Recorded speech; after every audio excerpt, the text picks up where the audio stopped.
Hello, and welcome to Get the Pen, another edition. I am Janine Folks, and thank you for being here. Thank you for showing up to spend a little time with me to just talk about a few things. Today, I'm going to read from, again, Surviving Our Hospital Stay. I know I've read from this one before, and I'm going to read from it again. And before I get into that, I do want to do my weekly shout out. And I want to shout out all my nurse friends. I have a lot of nurse friends, colleagues who are nurses. I want to point one out in particular, the one and only Brittany Watts, RN. She's still in school to further her education in nursing.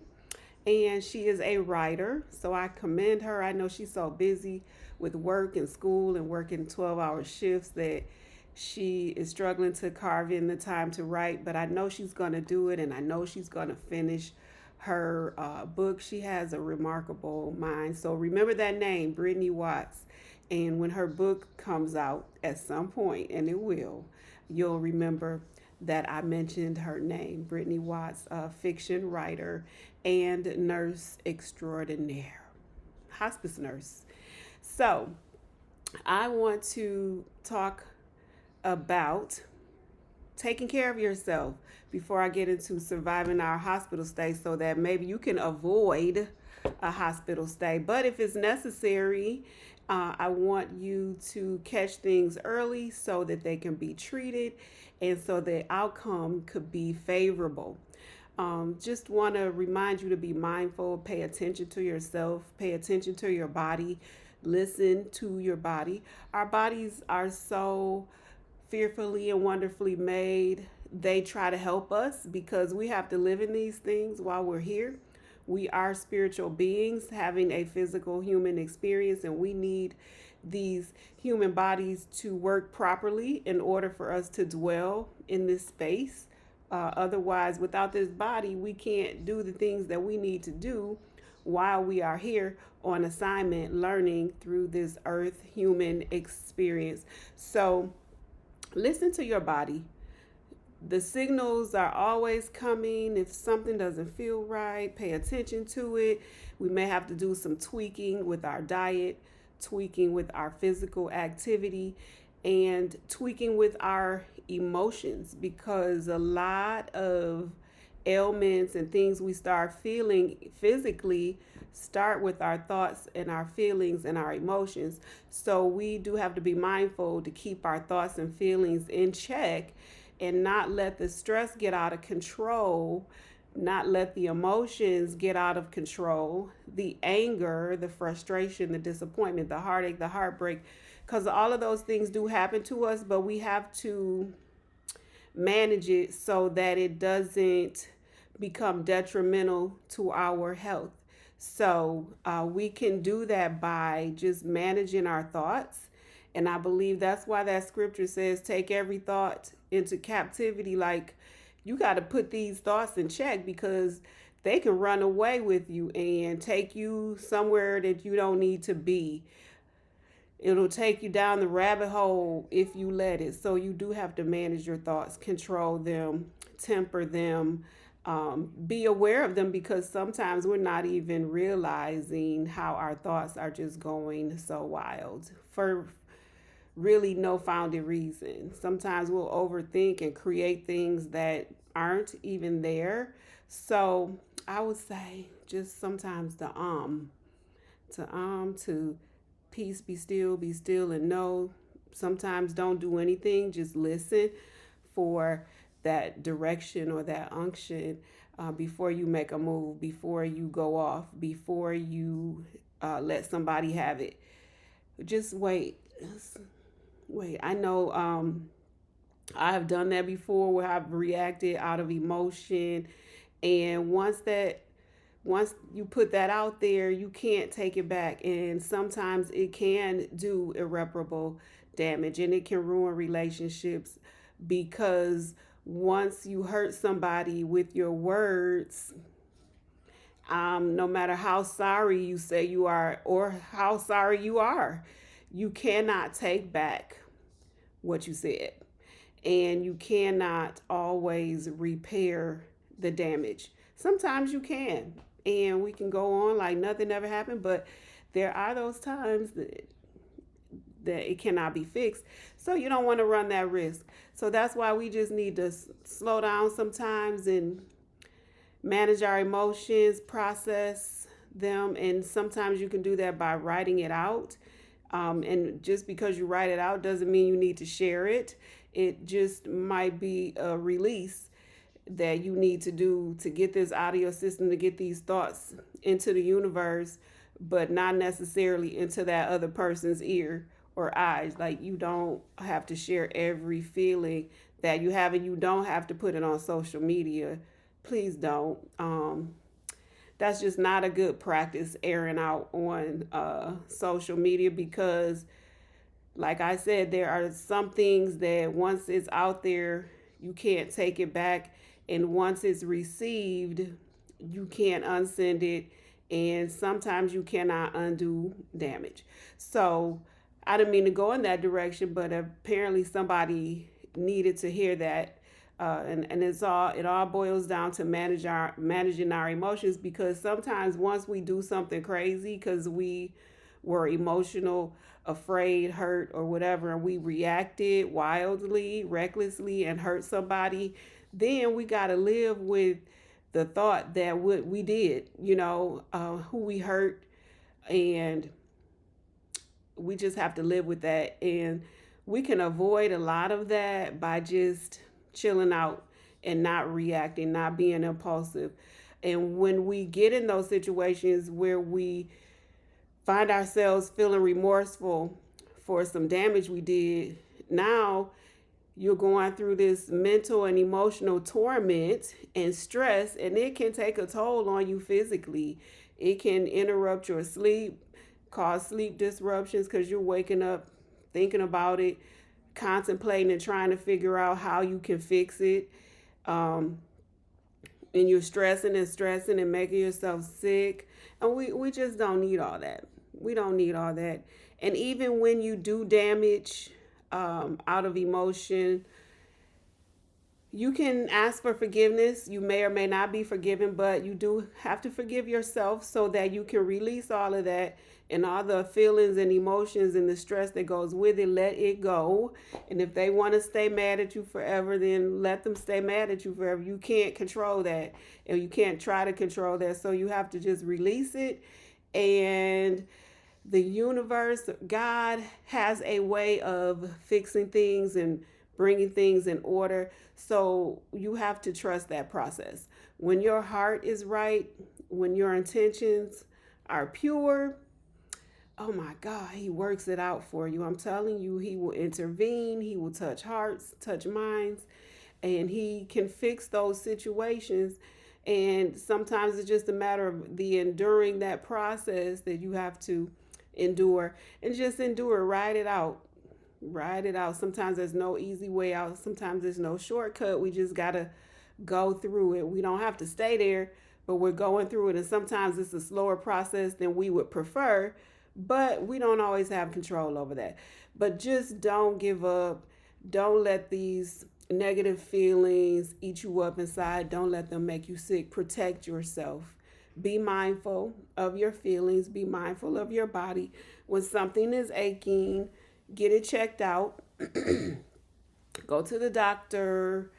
I would rather have something looked at than just to let something fester or linger and get worse. Maybe it's nothing, but I like to confirm that it's nothing.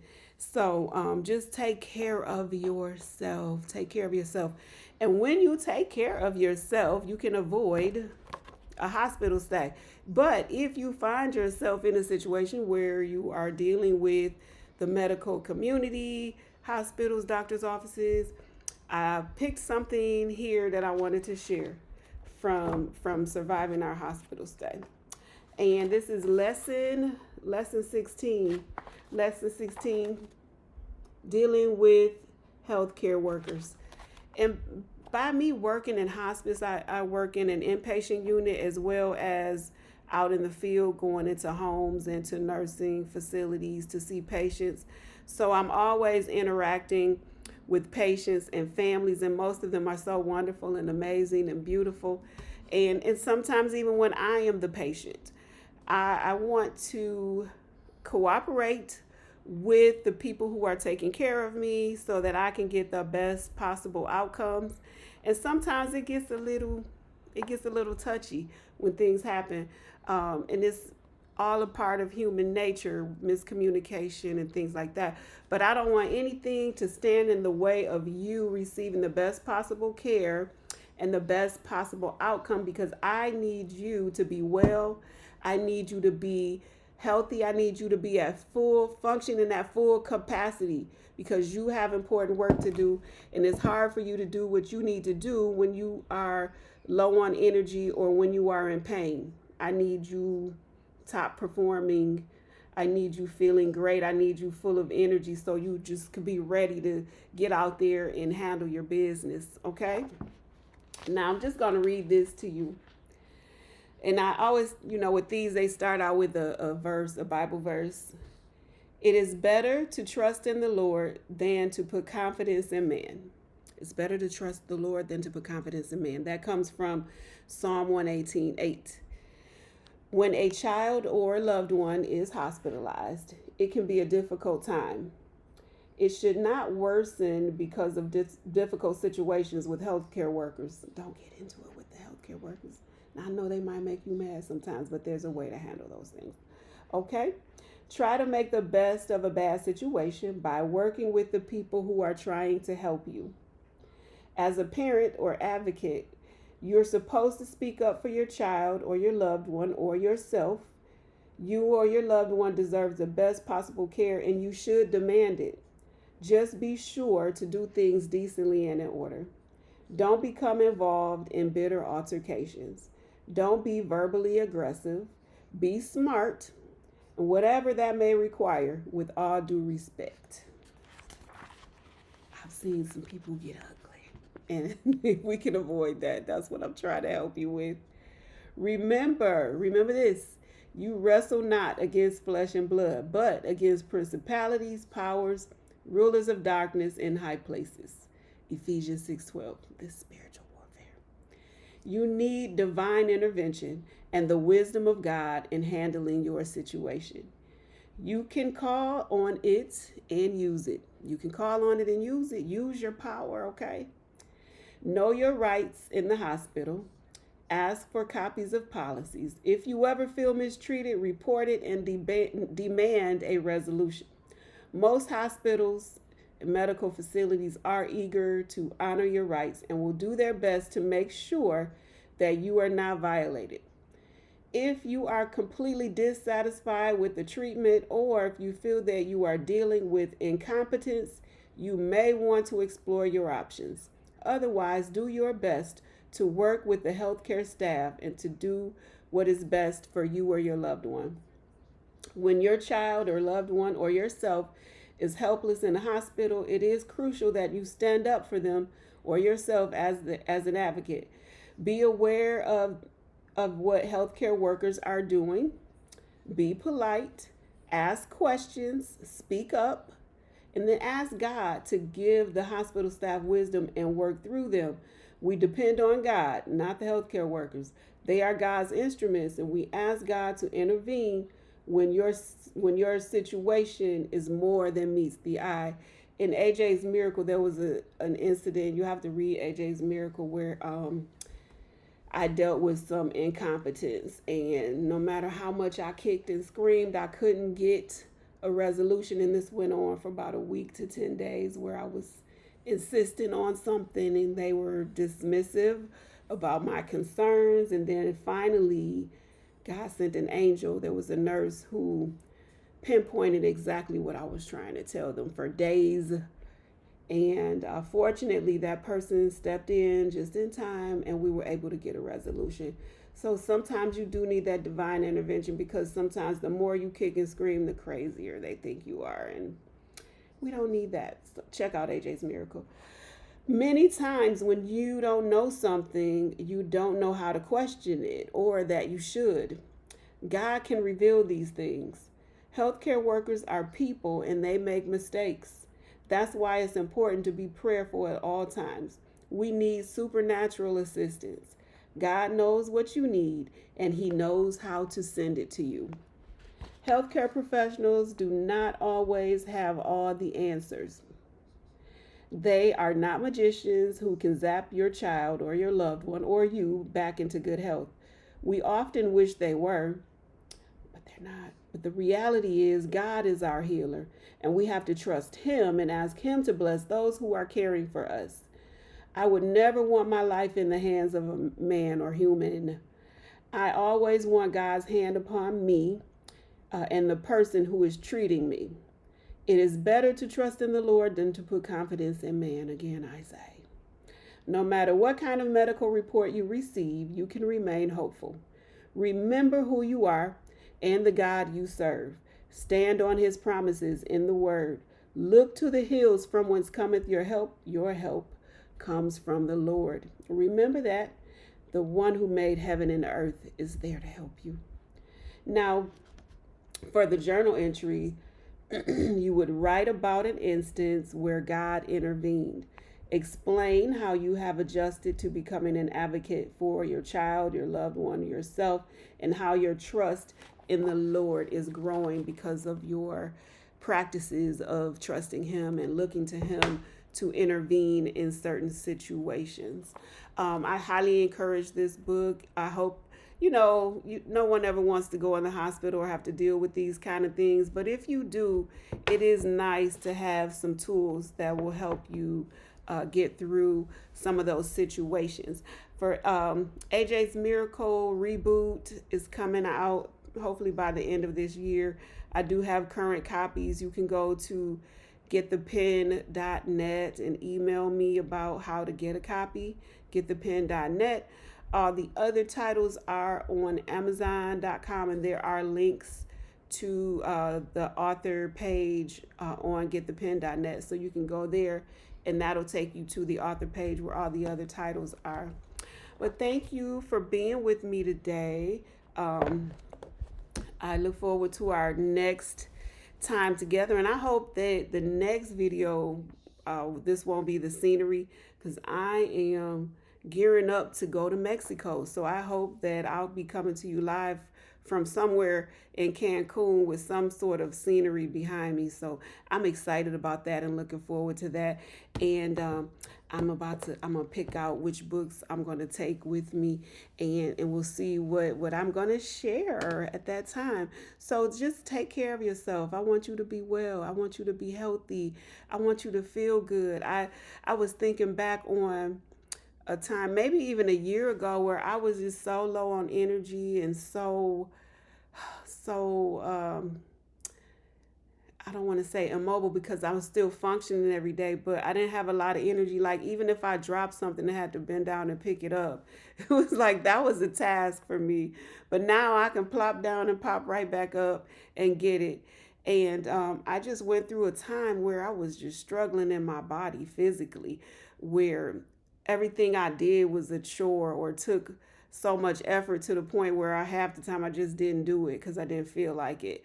But now that I have more energy, I have the energy to play with my granddaughter, take her to the playground and run around a little bit with her and not feel too tired to do things with her. And, a lot of it came from just my mindset and how I was feeding my body, the things I was putting in my body. Sometimes we eat things that are heavy and weigh us down, and they don't provide energy for us. So I try to pay more attention to what I'm eating and my physical activity, just staying active and trying to take care of myself and fasting periodically. And a lot of this turnaround happened after I started having severe, like, debilitating pain in my leg. I guess it was like sciatic nerve pain. It was so bad that I would sit in my car and just cry, and Tylenol wouldn't touch it. Then they put me on gabapentin, and I just didn't like taking all that medication just to be out of pain. And then sometimes once you take it for so long, it doesn't even work anymore.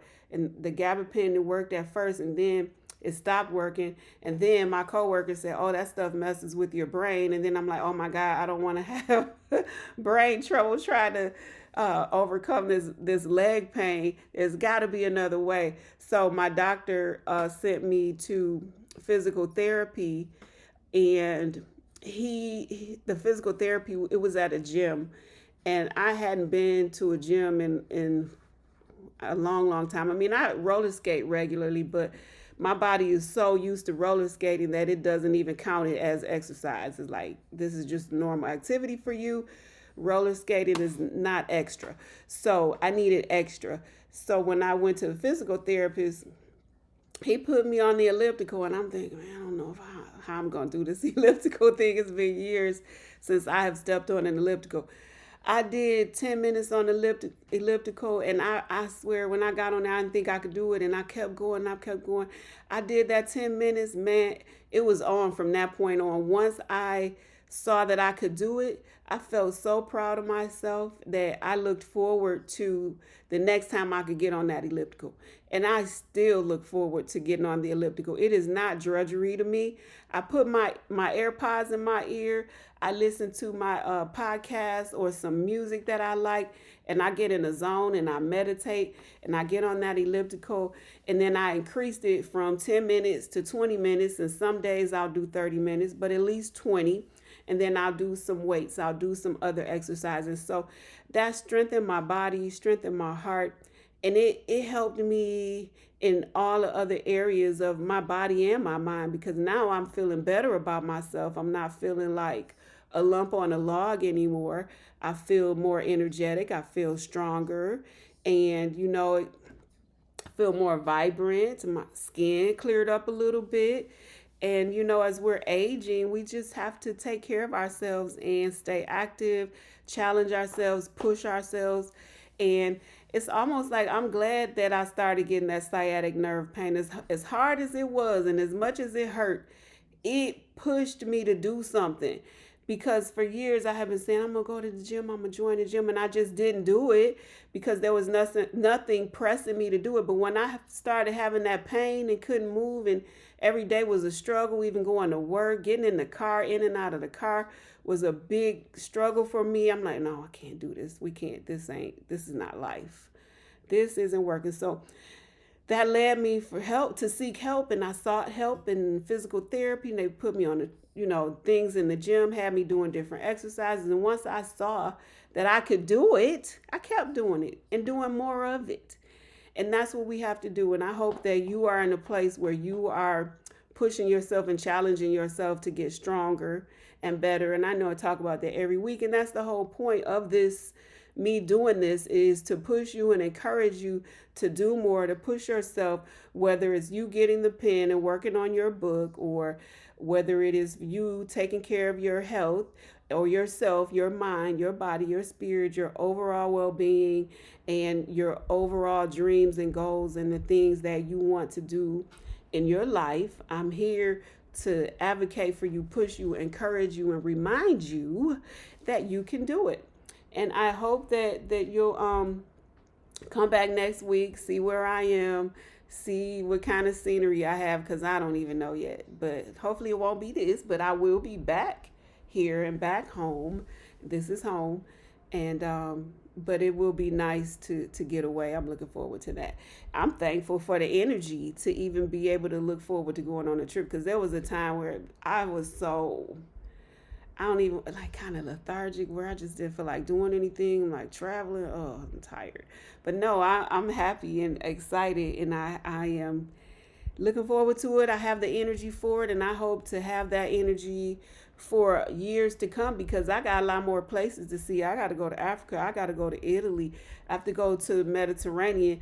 And there's so much more that I want to do. I've got to go to the Redwood Tree Forest. And I plan to get there, and I plan to be vibrant when I go. And I want you to do the same. I don't want pain to take over your body. I don't want sickness to take over your body and dominate you to where you can't do much or weigh you down. I want you to be excited and happy, energetic, and I want you to be blessed and abundant so you can afford to do all the things that you want to do and live the life that you want to live. We're creating abundance. We're creating new and amazing, happy, wonderful lives. And let's do it together. Come on this journey with me. And I thank you and I look forward to seeing you next week. This is Get the Pen. I'm Janine Folks. Thank you again and I look forward to next time. Have a good one.